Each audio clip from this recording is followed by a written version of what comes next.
Hey y'all, it's Tim Miller with the Bulwark. Welcome to the feed. I'm delighted to be here with Bill Adair, who's got a new book, Beyond the Big Lie. You can see Donald Trump's ugly red tie right there. He's a professor at Duke, and he even wrote about my lies in the book. We'll get to that at the end. But I wanted to just kind of talk about the new book in the context of what we're going through right now first in the 2024 campaign. Like, why did you decide to write it? Why now? And how is it particularly relevant to this campaign?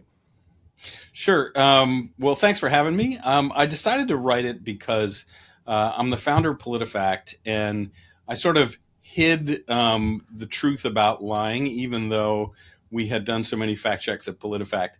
And when I say hid the truth, I had been asked many times which party lies more, and I had always dodged the question. I'd even lied about it. I was on C-SPAN once, and this guy calls in, Brian from Michigan, and he's like, "Hey, Mr. Adair, I heard that Republicans lie more." And I was like, "Oh, Brian, we don't keep score." Well, we did keep score. And of course, he was right. Republicans did lie more then. That was 2012. And they lie more today, probably even more today if we were to look at the numbers over time. And so, but I hid that because I was trying to appear impartial. Fact checkers consistently dodge that question. I was not the only one to dodge that question.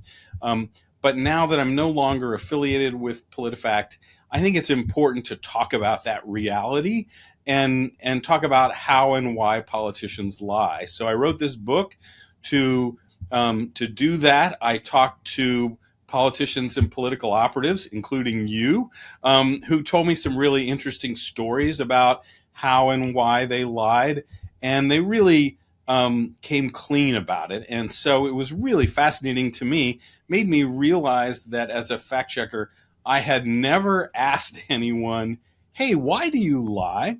And I think this is a failing on the part of journalists. They don't ask that question. And so, what was your biggest insight? And I assume it's not just because like Republicans by nature are bigger liars. Maybe it is, but I assume that there's some incentive, something about the culture in Republican campaigns. Was there anything that jumped out at you when you're having those Yeah, conversations? so there were a few things. Many of the people I talked to said the culture of the Republican Party really is rooted in history, that it goes back, depending on how far back you go, to Newt Gingrich. When Newt took over the House in the early 90s, that he cemented this culture of anything goes, and it's perfectly fine to lie.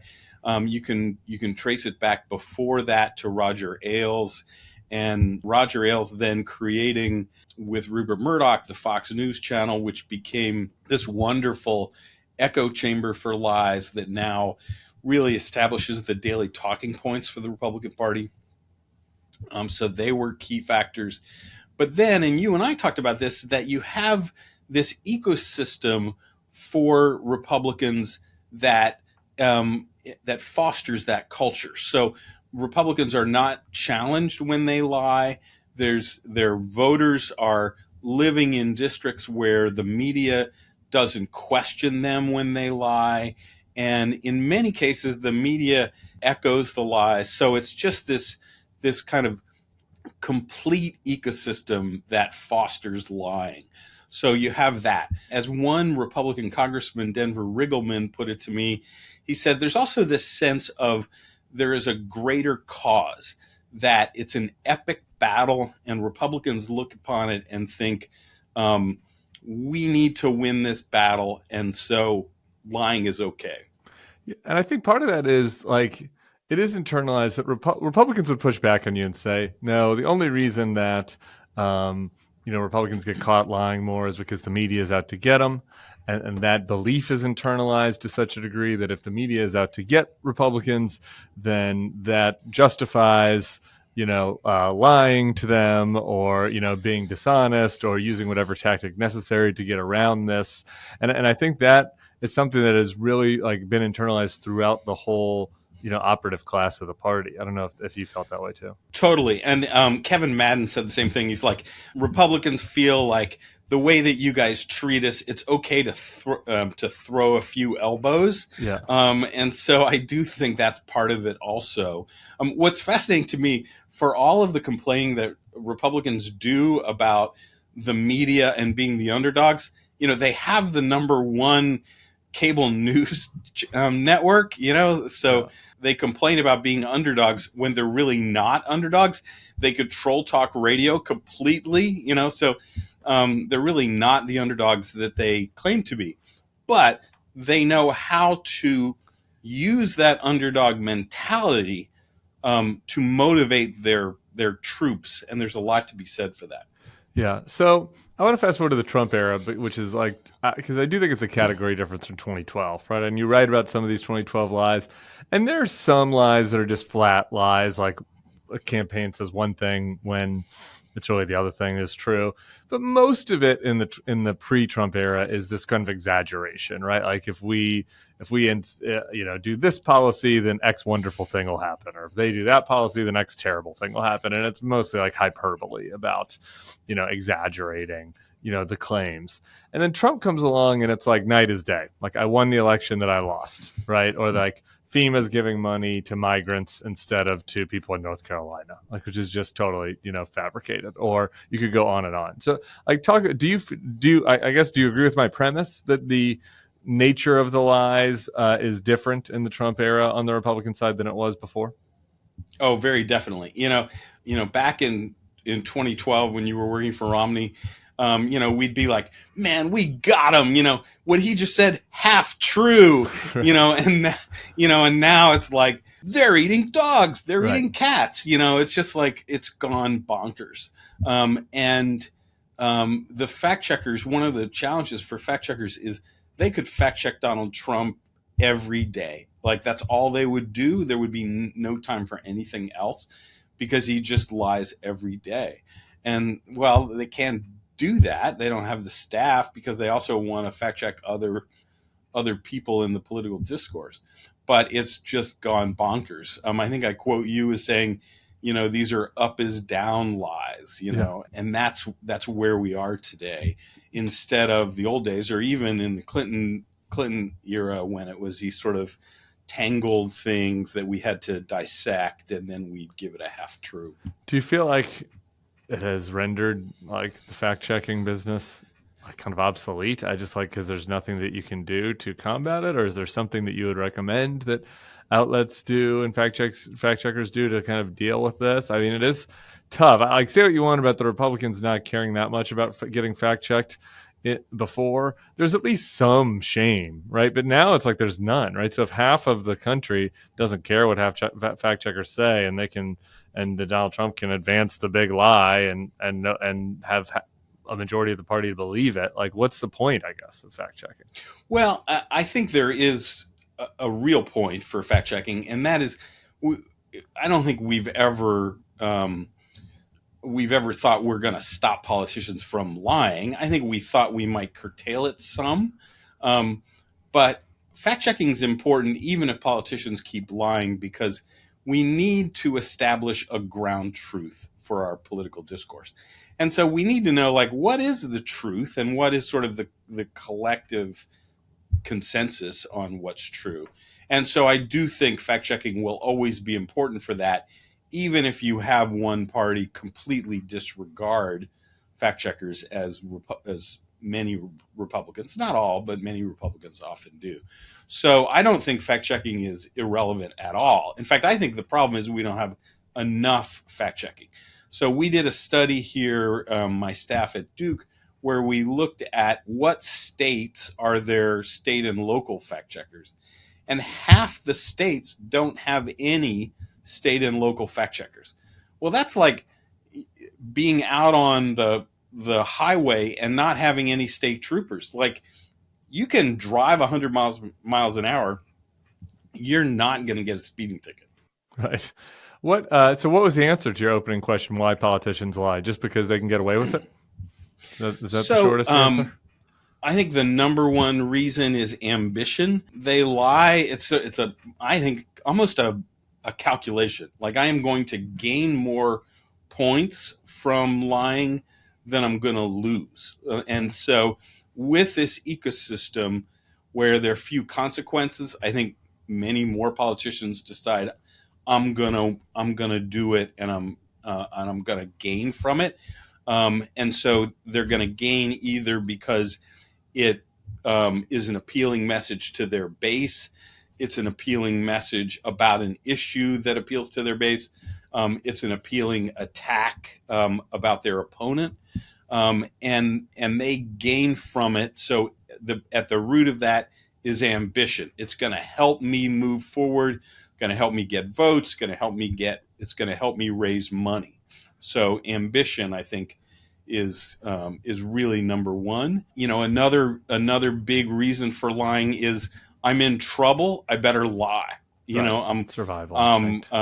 I've got to defend myself, so I'm gonna lie about the circumstances. I'm gonna just say, like Mark Robinson here in North Carolina. Wasn't I'm me. I'm not Wasn't soldier, me with the pizza in the back of the porn store jerking it. That wasn't me. It was a different guy, another Mark. Exactly. And so that's another big why is self-defense. All right. Before we get to my lie, is the final question. I'm going to do one attempt to push back on the well, I'm not pushing back on the Republicans' lie more element, but I think there's one element of this that there is a little bit more. You see it on both sides in a way that's pernicious, and I'm curious what you think about this. Which is, as we've become increasingly tribal, there's something like the devil on everybody's shoulder kind of likes it when your side lies and gets away with it. Like I'm thinking about like on the Democratic side, like the Harry Reid lie about Mitt Romney's taxes. Let him prove that he has paid taxes, because he hasn't. No, I don't regret that at all. The Koch brothers, no one would help me. They were afraid the Koch brothers would go after them. So I did it on my own. So no regrets about Mitt Romney, about the Koch brothers, because some people have even called it McCarthyite. Well, they call it whatever they want. Romney didn't win, did he? Like most Democrats, I hear think about, oh, that was really clever that Harry Reid like just pulled out of his ass that Mitt Romney paid 0% in taxes one year. He didn't actually know anything, and he forced Romney to talk about his admittedly low tax burden. Or Republicans called Bill Clinton Slick Willie, but then Democrats almost kind of embraced that at some point. They liked that part about Bill, that he was able to like slither out of attacks. So I don't know. What do you say to that? That there's like something in the tribal nature that makes people, almost perversely enjoy it when their side gets away with a lie. Well, I think, to agree with you, I think on the Democratic side, there are a fair number of Democrats that over the years have told me, I think my party is not tough enough. They're not, they don't fight back hard enough against the Republicans. Republicans will play dirty. We are too worried about playing by the rules. We ponder things too much. And so I think when they see a Democrat playing dirty, they're like, all right, I'm good with that. Yeah. It's like, to use our favorite sport here at Duke basketball, like every now and then we'll get someone like Christian Laettner, and we're like, who stomps on the Kentucky player, and you're like, I kind of like that. Yeah. And so I think there's something to be said for that by many Democrats that they're sort of quietly cheering that on. Yeah, don't do that, Democrats. Okay, here it is, the mea culpa. I'm in chapter 8. Have you noticed my shirt? Did you notice my shirt? What is on my shirt? Project Orca. All right. This is a collector's item here. Project Orca. Gosh. This was what my lie was about. Tell the viewers about what I copped to in your book. All right. So I highlight Tim because in 2012, the Romney campaign to fight back against the technically savvy Obama campaign started Project Orca, which was this incredibly complex get out the vote effort where field workers were going to be able to look at their phones and see what turnout was like in every precinct. And Gail Gitcho went on the NewsHour and was like, it's going to be awesome. We won't even need to look at exit polls because we're going to know how well our people have turned out. And so Election Day comes along, Project Orca, total failure, doesn't work. People are on Twitter. They're like, this thing is a bust. What's going on, Romney campaign? And so Tim, as a spokesman for the Romney campaign up in Boston, has to go before the cameras and explain what's happening. And so Tim went out and lied. Baghdad Bob, all is fine with Project Orca. And my favorite, recounted in chapter 8, is you scrolling through your phone and being like, looking at Twitter like, oh, we're doing great. Mitt's going to win in Colorado and whatever. So, and then finally showing that you do have a conscience. You just couldn't do it anymore, and you go back to your supervisor for election night, and you're like, I'm done with this. Screw it. I can't take it anymore. I'm not going to lie anymore. And so you are one of the heroes in the book because you refuse to lie anymore. So we need more people like that. Well, I don't know about hero. I appreciate the compliment. I will say it was good research on your end as I went and read the chapter. Like you found one of my quotes from that I gave during the day, which was pretty cringy, I will say, upon rereading it. It felt almost Trumpy, I would say, just about like everything is well, all is great. It's the best turnout system ever. So I feel bad about it. I rationalized it for a few hours. What was that? Yeah. I envisioned Animal House, when the mayhem breaks out and the guy's like, everything is fine, stay calm. Remain calm. All is well. All is well. Right, youth out there, don't be a liar. It feels much better to be a truth teller. Thanks to Bill Adair. The book, again, is Beyond the Big Lie. You can get it at Amazon or your local bookshop or, wherever books like this are sold. Thanks so much, brother. I hope to see you back in Durham sometime soon. Good luck with Thank you. Cooper Flag.